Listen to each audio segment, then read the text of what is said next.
Forgiveness is a noble attitude, especially for those who have suffered betrayal or some form of violence. Certain situations leave deep scars on anyone.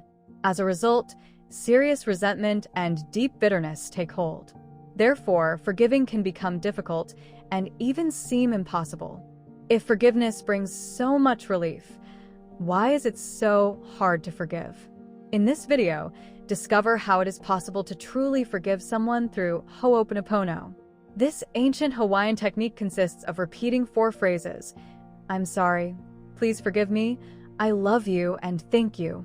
Notice that one of the tools of hoponopono is "Please forgive me." But what does it really mean to forgive someone, and how does hoponopono help with that? Some people cause us such deep pain that, after clearing our memories with hoponopono, all that remains is just that, 0. A great feeling of emptiness that, while it may not inspire love or compassion, also no longer causes us resentment or hatred. And that's okay. The goal of hoponopono is precisely this: to reach 0, the point where our soul is unblemished, just as God created it. Loving our neighbor means not binding ourselves to any son or daughter of God through the chains of toxicity. So loving others is also an act of self-love. If you are not emotionally chained to someone, you are free to, right? Your freedom gives you the right not to coexist with this person. You absolutely can choose not to see them anymore, not to feel the slightest urge to offer them daily prayers, without thinking you are doing something wrong. After all, the commandment is love your neighbor, not caress the head of a venomous snake. That would only hurt you, do you see? Spiritual maturity is understanding that love and forgiveness do not require us to maintain any kind of bond, but they also do not allow for arbitrary punishment, as that would only tie us to those we wish to punish. Let's be free. Hoponopono does not judge people. It does not label them. Hoponopono deals exclusively with our painful memories, with our emotions. What we see outside of ourselves is not who, but what, a projection of our inner universe. Forgiving is not easy. The first thing we must do is forgive ourselves for blaming the other person and seek to understand why we are attracting situations that cause us pain. What within you is drawing this to you? It's hard to see, but it takes courage to look. Only then can we truly free ourselves. The other person may have done something terrible, but your anger and distress are your responsibility. The moment you recognize and accept your part in it, you can return to hoponopono with greater depth. But what do the 4 phrases of hoponopono mean? I'm sorry. This is about recognizing your own responsibility for the situation. I'm sorry for attracting this into my life and for blaming you for it. You are merely an element of something I am creating myself. Please forgive me. This is your responsibility, not the other person's. Please forgive me for my responsibility in this matter. I love you because you recognize in the other person the oneness that connects us all. I love you because I recognize you as something greater. I may not see it right now, but each of us has a spark of love that exists in you and in everything in the universe. Thank you for the opportunity to grow. Thank you for the opportunity you are giving me through this unpleasant moment in my life to create something better for myself and to grow as a person. Only when we understand and practice the essence of each of these wisdoms can we truly recognize our responsibility, ask for forgiveness, and even be grateful for the often difficult opportunity to become better people. Hoponopono challenges us to change. First and foremost, understand that the roots of hoponopono come from an ancient tradition.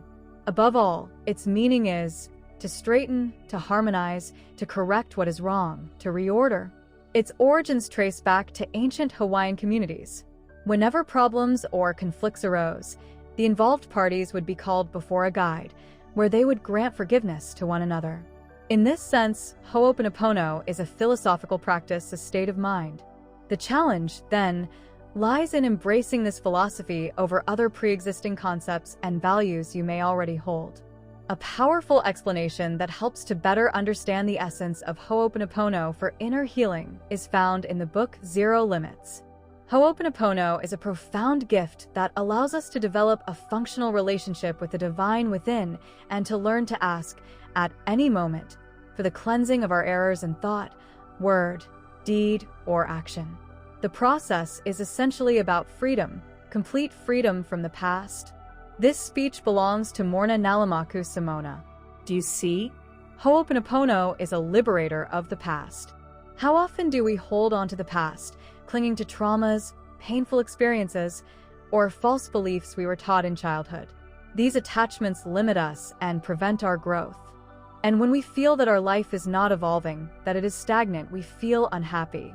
Free yourself. Challenging yourself means looking within.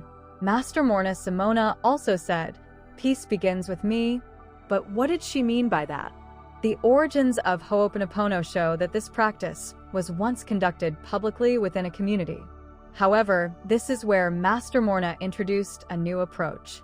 She understood that Ho'oponopono is an individual movement, one that starts within me and extends to the other. She explained, "Alone, we bring ourselves forgiveness, love, and peace. With this understanding, the presence of others is no longer necessary, as self-forgiveness comes first." Yes, forgiving oneself. This challenges the common belief that problems and blame always lie with others. Instead, self-reflection becomes the first step towards something deeper, freeing ourselves from the weight of our memories. The healing we achieve through Ho'oponopono comes from healing ourselves. It is the realization that everything that happens to us is our responsibility. It is something we have created. Therefore, anything we find unpleasant in the external world and wish to change must first be transformed within ourselves, where these memories were stored and later reinforced. The practice of healing and divine harmony with Ho'oponopono. The simple repetition of these words can trigger the release of blockages and traumas, helping us gain greater control over our own lives. This practice frees the mind from memories and other negative emotions, bringing clarity and inner peace. Like a Ho'oponopono mantra, the phrases "I'm sorry," "Please forgive me," "I love you," and "Thank you" guide the practitioner through 4 emotional stages: repentance, forgiveness, love, and gratitude. The therapeutic benefits can be felt in many aspects of life. Here are some of them. Cellular memory regeneration, the elimination of past memories, pain, anguish, and suffering. Becoming the protagonist of your own life. You begin to see your life as a space of great potential, where personal expectations and beliefs are put into practice. External factors lose significance, victimhood is left behind, and personal power increases. Emotional stability. As negative emotional burdens are released, inner balance takes its place, bringing greater happiness and fulfillment. When you take charge of your own life, space opens up for new discoveries and inner peace. Healthier relationships. A new perspective on yourself in the face of conflicts and misunderstandings. You no longer see mistakes as belonging only to the other person. You stop being passive and recognize that, in some way, you are also part of the problem.